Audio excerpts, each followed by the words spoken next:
Images and video. Please use discretion when watching. When I go to sleep, I have nightmares sometimes. I'll be thinking about the dog grinding, the teeth grinding. Police dogs off their leashes. Gruesome injuries the public rarely sees. The dog keep biting me, keep biting me, keep biting me. Nurse! Nurse! From here to my ear. Attacking unarmed, low-level suspects. It's surreal, it's unreal. Or completely innocent people. He wasn't commanded to attack, he just attacked. A potential deadly weapon with little oversight. A dog cannot exercise human judgment. Lassie is a myth. We are allowing people to be bitten, to be brutalized before they've ever had their day in court. Setting off a tense debate. I believe in the officer safety issue. If the proper tool is a dog, then the dog gets deployed. This is a KTVU investigation. Unleashed force, power, and police dogs. Hello, I'm Evan Sernoffsky. Almost every major police force in the country uses canines to apprehend people. Police say they're a valuable resource. Rather than risking an officer, they can send a dog after an armed and dangerous suspect. But earlier this year, KTVU began hearing from people across the Bay Area who were bitten by police dogs. For them, that scenario of the heroic dog nabbing the violent criminal isn't what happened at all. We found people who suffered major injuries but were suspected of non-violent offenses. In some cases, the dogs bit totally innocent bystanders. This all led to an important question. Just how much does California regulate these animals? You may find the answer surprising. Our investigation revealed there are no statewide standards on how police canines are used, leading some agencies to sick dogs on people all the time, while others almost never do it. They're just attacking me. I'm screaming for help. I'm screaming for them to let the dog go. Talmika Bates still has nightmares after a violent encounter with a police dog named Marco in 2020. She admits when it started, she wasn't doing the right thing. She and her friends stole these products from an Ulta beauty store in Brentwood. Police tried to pull them over, and the driver collided with the officer's car. Her friend kept going before Bates got out and ran. She headed toward these train tracks and hid among the nearby eucalyptus trees. But what should have been a routine search for a shoplifting suspect turned shockingly violent. The dog grinding, the teeth grinding. Oh my God! Marco bit Bates on her head, peeling back a large portion of her scalp. Please go to Stand up. And leaving her with painful and lasting injuries. My whole brain almost fell out. I'm supposed to be dead right now, not alive, and I'm just thankful. Do you think canines are used by law enforcement in the way that most people imagine that they're used?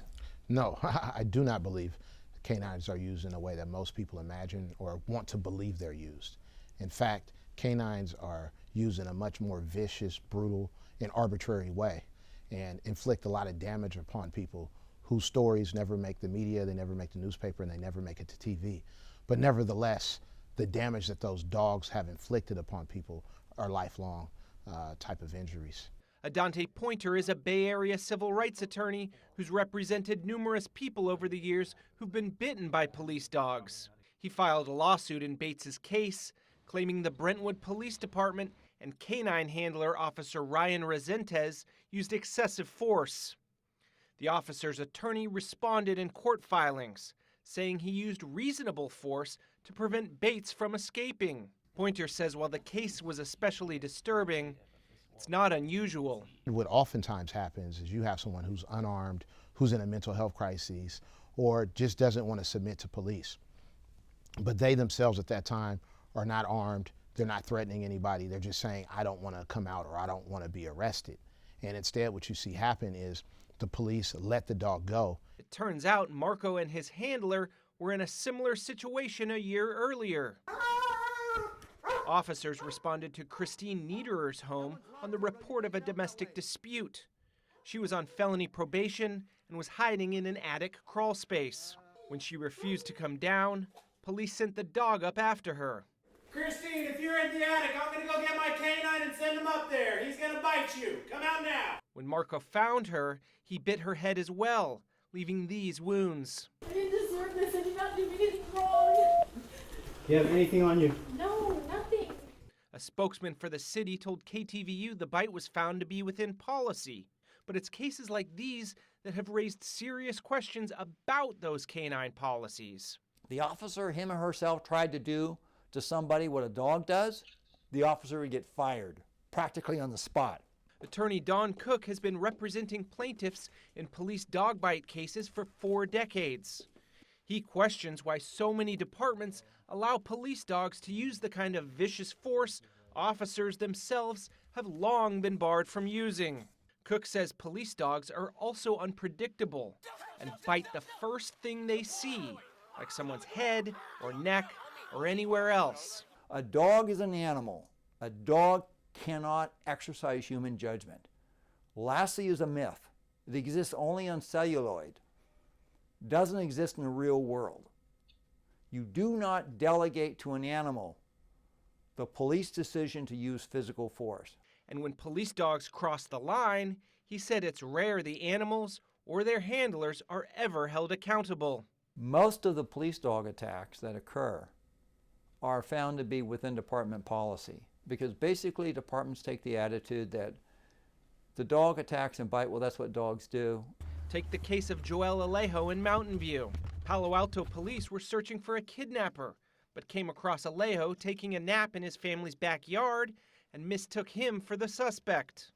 Without giving a warning, the handler commanded his dog to bite. Nurse! Nurse! Do you live here? Where are you from? I live here, sir. The dog keep biting me, and then from here to my ear. Alejo later won a $135,000 civil settlement in the case, but he still has painful injuries that haven't healed. An internal review found the officer was justified in the case, despite the fact that Alejo was an innocent victim on his own property.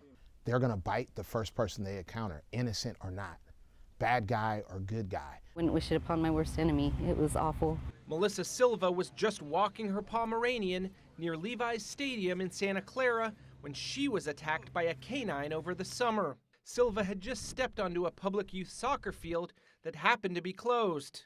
She didn't notice a Santa Clara police officer and his dog on the turf. Before she knew it, the police canine came after her dog before sinking its teeth into her arm and dragging her to the ground. She was rushed to a hospital in an ambulance where she took these pictures of her injuries.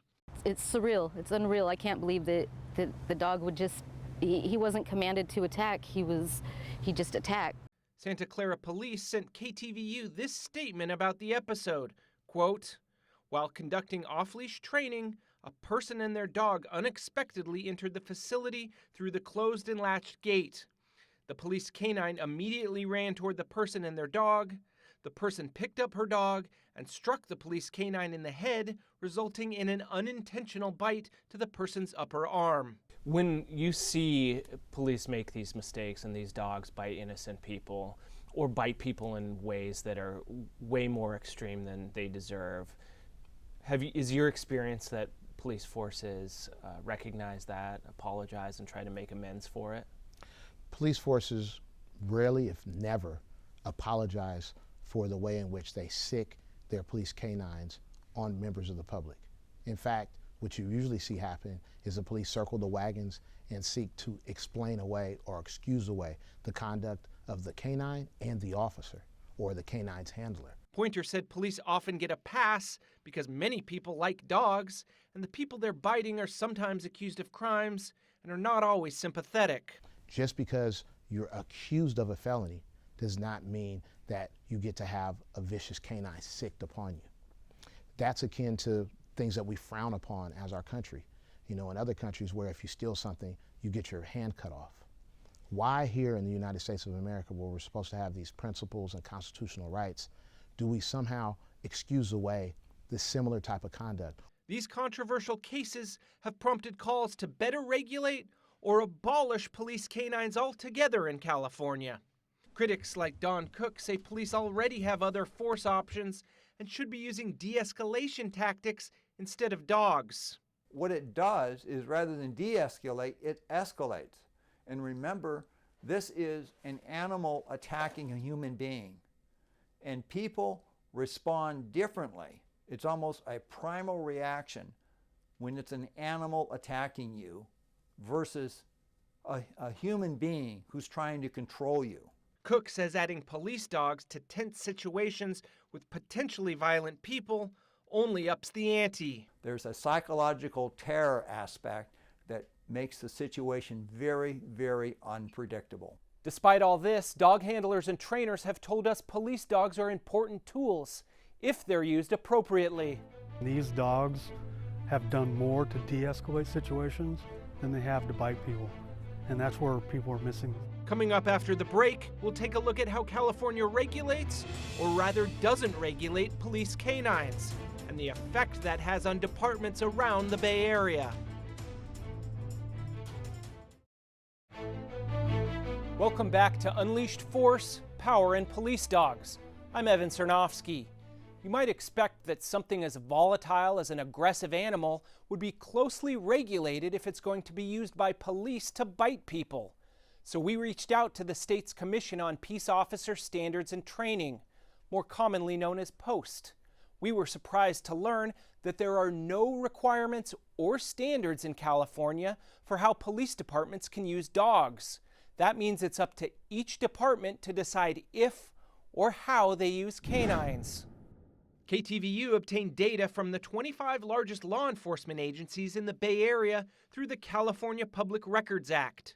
Dogs are obviously useful for their keen sense of smell, but we wanted to know just how often they're used to bite people. What we found is a scattershot of data over the last 5 years, showing some agencies liberally using police dogs to bite people, while other cities with more restrictive use of force policies very rarely deployed their dogs. Do you trust that each individual law enforcement agency around the Bay Area and state will take it upon themselves to regulate and reform? There has to be more of a blanket law that governs each and every police institution so that there's not this kind of patchwork maze of laws. Number one on the list in our investigation was the San Jose Police Department, which had 167 dog bites over the last 5 years. Compare that to San Francisco, which has a larger police force and more violent crime. They had just 2 dog bites over that same period. San Jose police officials would not go on camera, but they told us they try to use de-escalation tactics when possible and warn suspects before canines are deployed. A spokesman told KTVU in a statement that, quote, "We take these uses of force and subsequent investigations very seriously." One of their more controversial cases happened 2 years ago.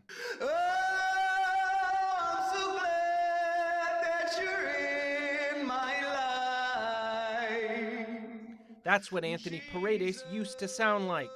Let go of the door! But his voice is now damaged forever after he was bitten by a police canine in the throat.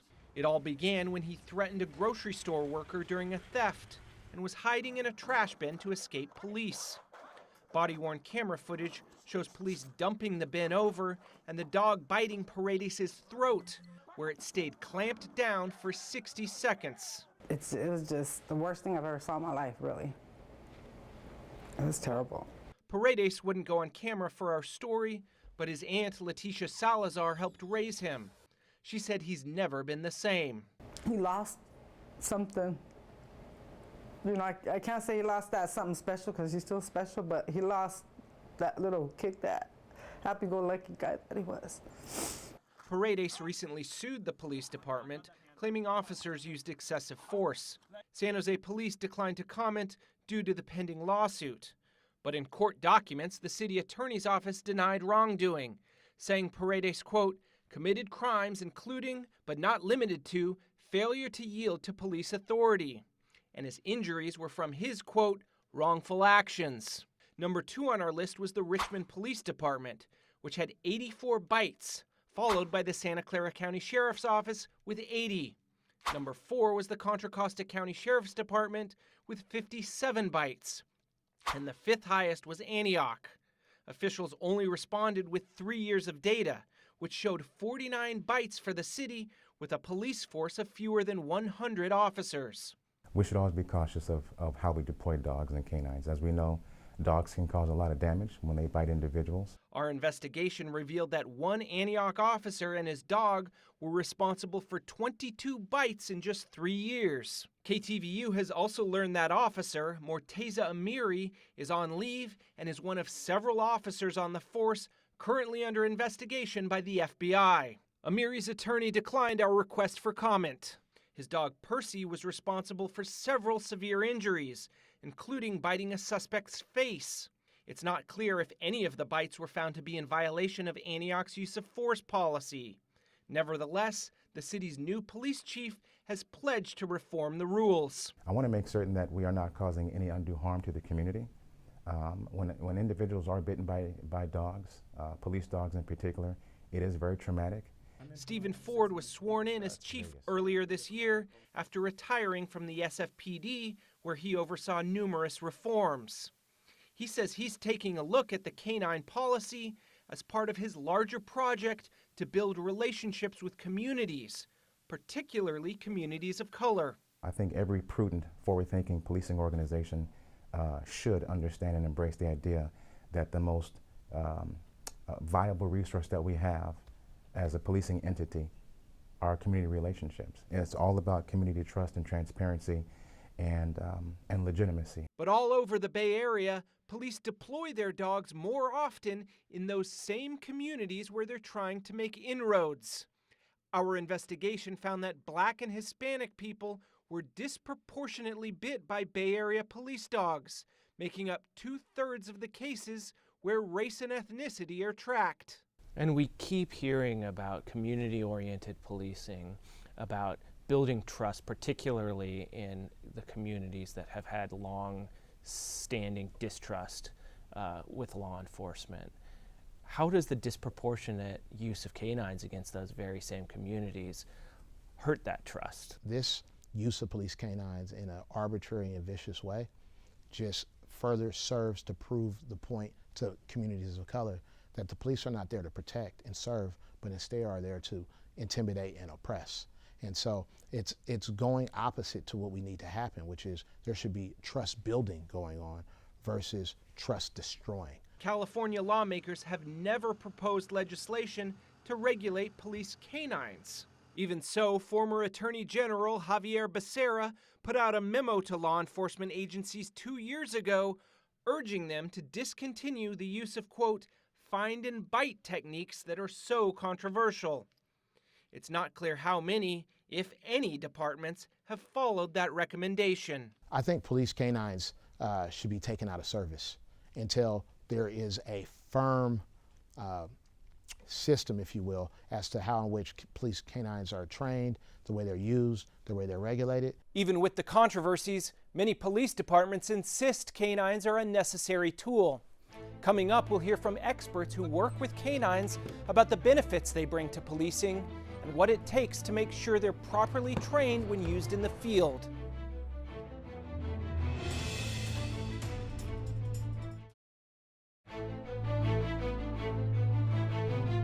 Welcome back to Unleashed Force, a KTVU investigation. In the previous segments, we told you about a number of controversial cases that have raised questions about how law enforcement uses dogs to bite people. Now we're going to hear from experts who say dogs are valuable partners on the force that do a lot more than most people even realize. Ron Cloward operates Top Dog Police canine training in California's Central Valley. Flux. Free. He's a retired lieutenant with the Modesto Police Department, where he worked on the canine unit for almost 30 years. He famously was head of the search for Lacey Peterson and testified in the murder trial of her husband, Scott Peterson. And I can tell you throughout my career, my dogs probably saved me numerous times.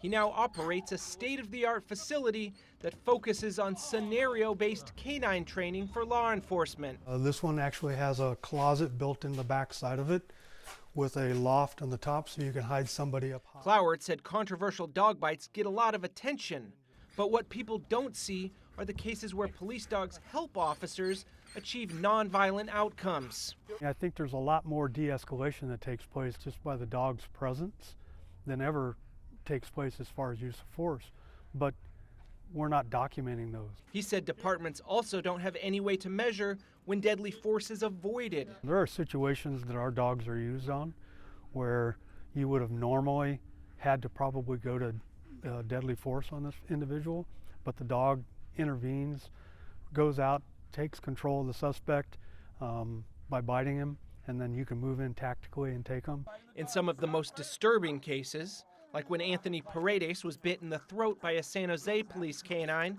Cloward says the suspects are often given chances to give up, but choose not to and determine their own fate.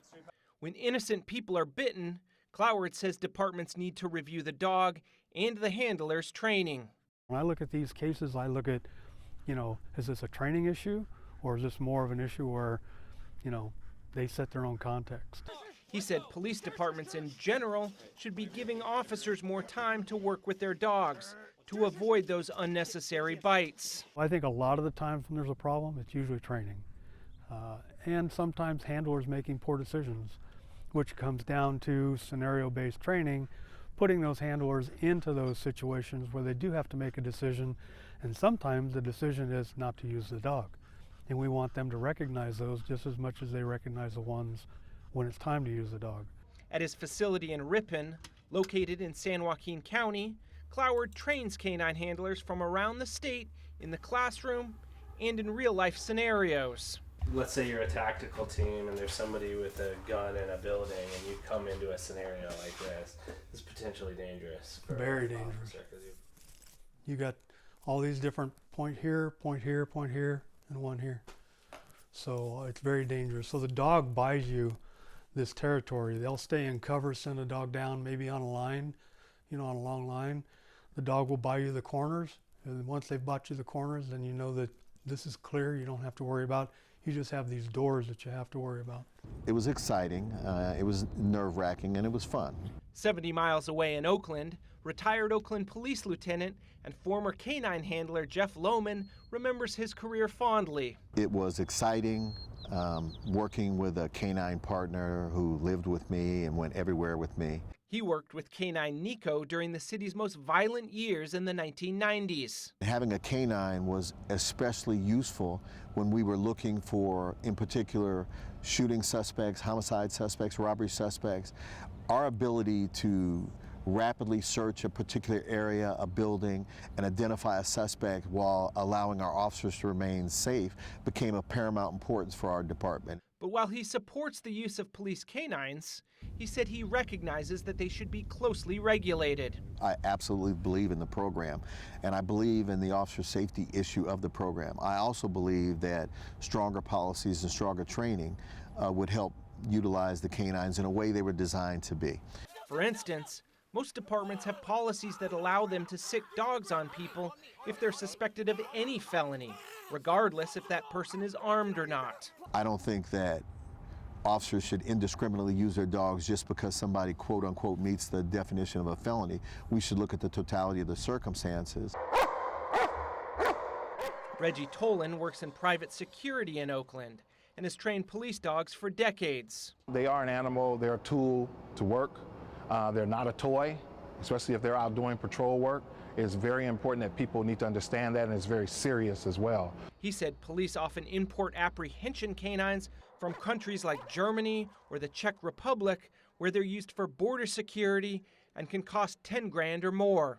Tolan says some of those dogs are just too aggressive for police work. If you happen to get a border patrol dog or a dog coming from border patrol lines, more than likely that dog has a very, very high amount of defense, requires a lot of attention, lots of training. Here.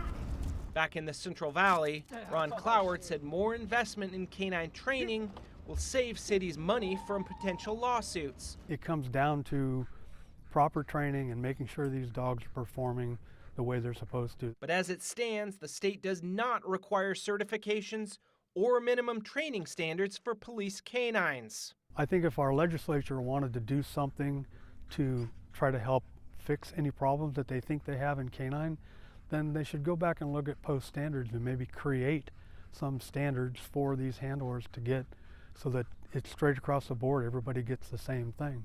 In the meantime, critics say we should expect to keep seeing more bites, more lawsuits, and more painful injuries until state officials start regulating canines like they do with every other force option. We cannot have a two-tier system of justice where police are allowed to inflict pain, to inflict injury, and possibly death upon people because their weapon of choice is a canine versus their hands, their baton, their gun, or their taser. Thank you for watching this special investigation, Unleashed Force, Power, and Police Dogs. We have a lot more coverage on this issue on our website, ktvu.com/unleashedforce. I'm Evan Sernoffsky. Until next time, we'll see you online and on the air.